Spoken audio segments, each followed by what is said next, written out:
കലാദേവി തൻ ചിത്രഗോപുരങ്ങളെ സർഗസംഗീതമുയർത്തൂ, സർഗസംഗീതമുയർത്തൂ.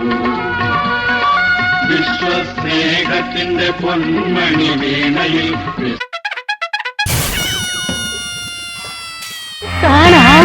ഇതാണ് ഞങ്ങ പറഞ്ഞ നടൻ, ഇവനാണ് നടൻ. കൊല്ലവർഷം 1143 ചിങ്ങമാസത്തിലെ തിരുവോണ നാളിൽ കല്ലിങ്കൽ വീട്ടിൽ കൃഷ്ണൻകുട്ടിക്കും മാധവിക്കും 6ാമത്തെ പുത്രൻ ഭൂജാതനായി. അവർ അവനെ കൃഷ്ണനുണ്ണി എന്ന് വിളിച്ചു.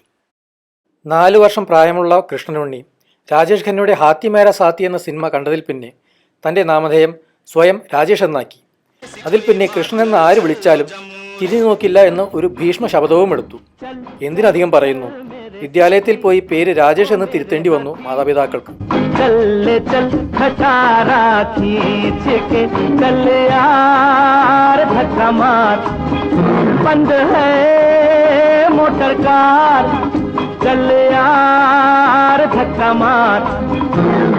चल चल चल मेरे साथी ओ मेरे हाथी चल ले चल खटारा खींच के चल यार രാജേഷിനെയും കൂട്ടി ശീമാട്ടിയിൽ പോയി. കൊച്ചു രാജേഷിൻ്റെ കണ്ണുകളും മനസ്സും വലിയ കോളറുള്ള ഒരു വസ്ത്രത്തിലുടക്കി. കുട്ടിയുടെ ശ്രദ്ധ തിരിക്കാൻ കൂടെയുള്ളവർ 18 അടവും പയറ്റി. രാജേഷ് തൻ്റെ ബ്രഹ്മാസ്ത്രം പുറത്തെടുത്തു. സ്വയം വിവസ്ത്രനായി. ഇനി നാണം മറയ്ക്കൽ, താൻ പറഞ്ഞ വസ്ത്രം കൊണ്ട് മാത്രമെന്ന് ശടിച്ചു. ആദ്യ സമരത്തിൻ്റെ ഉജ്ജ്വല വിജയത്തിൽ പുഞ്ചിരിച്ചു നിന്ന രാജേഷ് നോക്കി കൃഷ്ണൻകുട്ടി മനസ്സിൽ കുറിച്ചു. സമൂഹത്തിൽ മാന്യമായി ജീവിക്കണമെങ്കിൽ ഒരു ജൗളിക്കട തുടങ്ങുന്നതാണ് ഉത്തമം. അങ്ങനെയാണത്രേ വർണ്ണ ഫാബ്രിക്സ് പിറന്നത്. വിഭിന്നമായ ഗവേഷണോപാധികളായിരുന്നു വിദ്യാർത്ഥിയായ രാജേഷിൻ്റെ മുഖമുദ്ര. വലിയൊരു തെങ്ങിൻ്റെ പാതിയോളം കയറി കൈവിട്ട് ഭൂമിയിലോട്ട് പതിച്ചാണ് അദ്ദേഹം ഗുരുത്വാകർഷണത്തെക്കുറിച്ച് പഠിച്ചത്. അത് ഒരു ചെത്തുതെങ്ങായിരുന്നെന്നും അതിൻ്റെ താഴെ രോഷാകുലയായ മാതാവുണ്ടായിരുന്നെന്നും മറ്റും അസൂയാലുക്കൾ പറഞ്ഞു നടക്കുന്നു. പക്ഷേ അന്നു മുതൽ അദ്ദേഹം പാൽ മാത്രമേ കുടിച്ചിട്ടുള്ളൂ.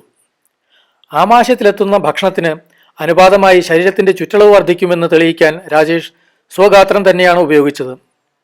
കുണ്ടികീറിയ നിക്കറുകളുടെ എണ്ണം മകനേക്കാളേറെ അമ്മയ്ക്കായിരുന്നു നിശ്ചയമെന്ന് മാത്രം. SRVയിലും ചന്ദ്രാപിന്നി ഹൈസ്കൂളിലും സെൻറ് തോമസ് കോളേജിലും ഗവൺമെൻറ് എഞ്ചിനീയറിംഗ് കോളേജിലും വെച്ച് വാരിക്കൂട്ടിയ കപ്പുകൾ വയ്ക്കാൻ വീട്ടിൽ സ്ഥലമില്ലാതായി.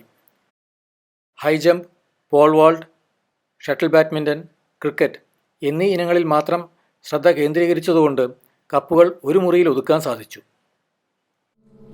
ചന്ദ്രാപിന്നിയിലെ പാണന്മാരുടെ നാവിൻ തുമ്പിൽ ഇതുപോലെ അനവധി വീരകഥകളുണ്ട്. എന്താടത്, എലിപ്പെട്ടിയോ? ഇത് TV അല്ലേ? പണ്ടാറിറങ്ങാനായിട്ട് ഉറങ്ങാനും സമ്മതിക്കില്ല. എൻ്റെ അമ്മൂമ്മയുടെ ഒക്കെ അമേരിക്ക. ശരിയാടാ, ഇവിടെ ഇന്ത്യയിൽ മാത്രം ഒരു പിണ്ണാക്കുമില്ല. After studies I will go to US. American ജ്വരം തലക്കടിച്ച് വിദ്യാലയത്തിൽ നിന്ന് ഒളിച്ചുപോയി 7ാം കടലിനക്കരെ എന്ന സിനിമ കാണുകയും അധ്യാപകന്റെ കയ്യിൽ നിന്ന് ശിക്ഷ ഏറ്റുവാങ്ങുകയും ചെയ്തത് അതിലൊന്നു മാത്രം. എഞ്ചിനീയറിംഗിന് ശേഷം 1989 ജോലി അന്വേഷണാർത്ഥം രാജേഷ് ജയന്തി ജനതയിൽ കയറി ബോംബെയിലെത്തി. ടാറ്റ കൺസൾട്ടൻസി സർവീസിൽ ഉദ്യോഗാർത്ഥിയായി.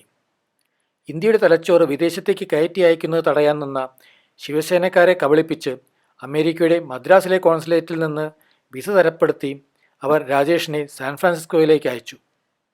അവിടെ എത്തിയ രാജേഷ് TCSനോട് ടാറ്റ പറഞ്ഞു. കെൻറ്റക്കി, സ്പൊക്കെയിൻ, മിനസോട്ടോ, ഷിക്കാഗോ, അറ്റ്ലാന്റ, ബോസ്റ്റൺ എന്നിവിടങ്ങളിൽ കറങ്ങി കണക്റ്റിക്കട്ടിൽ സ്ഥിരതാമസമാക്കി. അവിടെ വെച്ചാണ് മറ്റു ചേട്ടായിമാരെ കണ്ടുമുട്ടിയതത്രേ.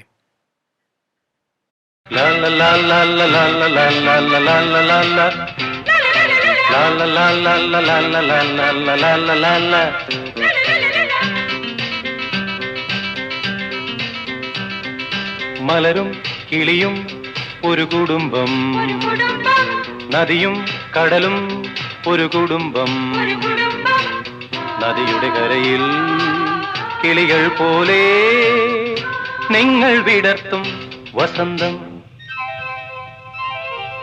മലരും കിളിയും ഒരു കുടുംബം.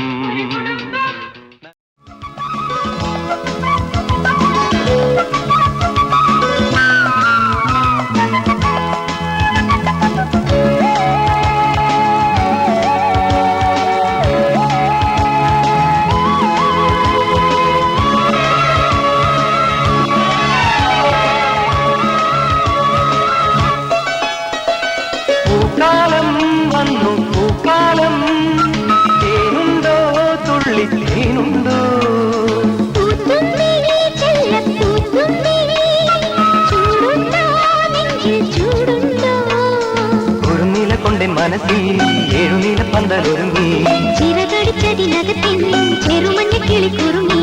കിളിമരത്തിന്റെ തളിർ ചില്ലത്തുമ്പിൽ കൊടുങ്ങുന്നു മെല്ലെ കുറിക്കുട്ടി മുല്ല പൂക്കാലം വന്നു പൂക്കാലം തേനുണ്ടോ തുള്ളി തേനുണ്ടോ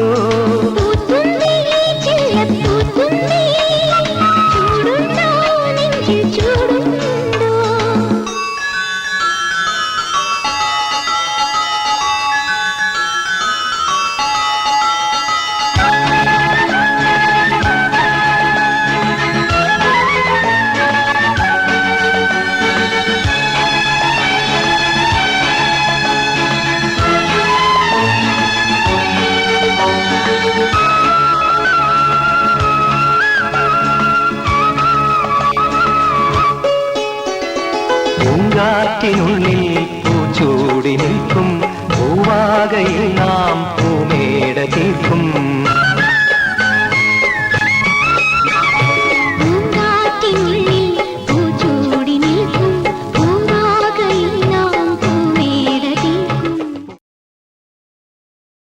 കളികളോടും കപ്പുകളോടുമുള്ള ആഭിമുഖ്യം രാജേഷിന് പിന്നീടുള്ള ജീവിതത്തിൽ ഒരിക്കലും നഷ്ടപ്പെട്ടില്ല.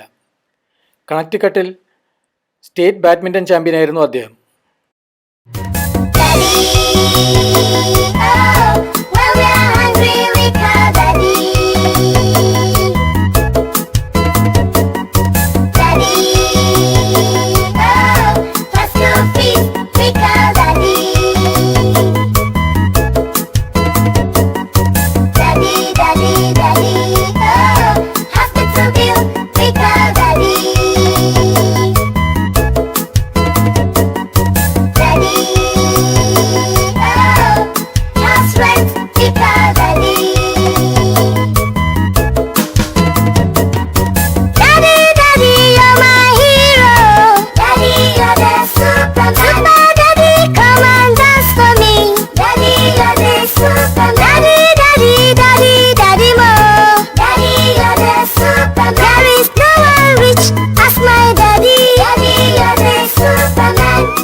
സൽക്കലാദേവി തൻ ചിത്രഗോപുരങ്ങളെ സർഗസംഗീതമുയർത്തൂ, സർഗസംഗീതമുയർത്തൂ.